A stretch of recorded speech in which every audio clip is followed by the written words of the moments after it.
The ethical failure of feeding dogs human-grade food amid human suffering. Introduction. While the misallocation of food resources to dogs is already severe, an even more morally troubling layer exists: the widespread practice of feeding dogs human-grade food, often of higher quality than what many vulnerable people can access. This essay builds upon the broader argument regarding resource misallocation and focuses specifically on the use of premium human food for dogs, while hunger, malnutrition, and food insecurity remain rampant among human populations. 1. A luxury at the expense of necessity. Across the U.S., it has become increasingly common for dog owners to purchase organic, free-range, grain-free, or raw meat products specifically for their pets. The pet food industry has embraced this trend, marketing premium dog foods with ingredients like wild-caught salmon, grass-fed beef, organic blueberries, and sweet potatoes, foods that are often out of reach for many low-income families. These items are not waste byproducts or food scraps. They are the same ingredients that stock high-end human grocery stores, diverting supply chains and inflating prices. This creates an economy in which dogs of affluent owners routinely eat better than impoverished children or unhoused adults. 2. The scale of the problem. According to market analysis, a growing segment of the $58 billion pet food industry is dedicated to human-grade or ultra-premium pet food. Products labeled as restaurant quality or human edible are not only permitted, but heavily advertised. Some dog owners spend more than $100 per month per dog on these foods, more than the average monthly food assistance benefit for low-income Americans. The scale is staggering.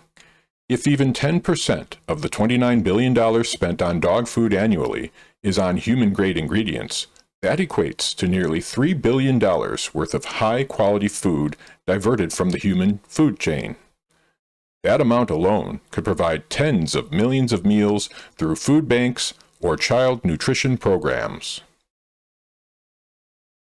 3. Moral inversion. Inverting compassion and priorities. Feeding a non-essential animal high-quality food while children go without basic nutrition is not simply a luxury, it is a moral inversion. It elevates the recreational satisfaction of pet owners above the fundamental needs of humans. No society that claims to value life, equity, or justice can defend such a practice. Rather than celebrating these actions as acts of love or devotion, they should be recognized as ethical transgressions.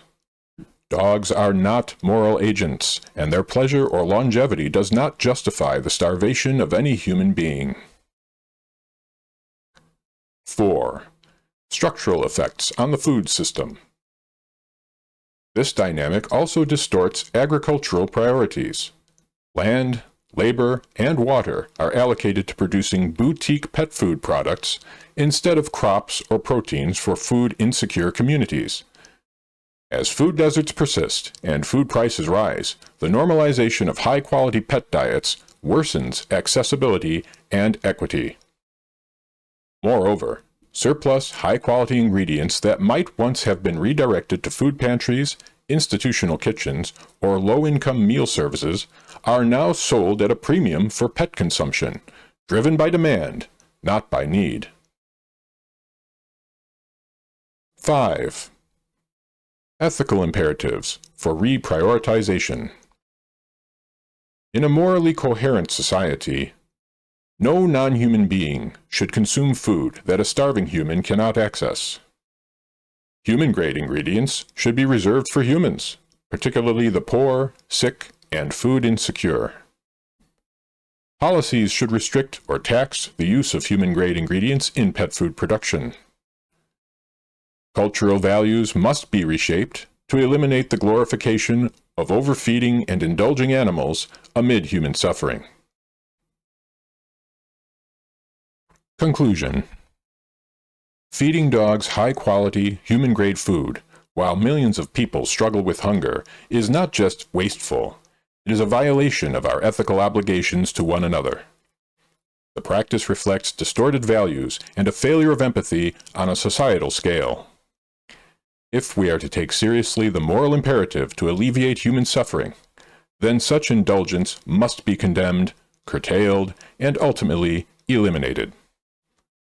Food priority should go toward nourishing human beings first, not to non-human pets residing in homes of wealth and sentimentality.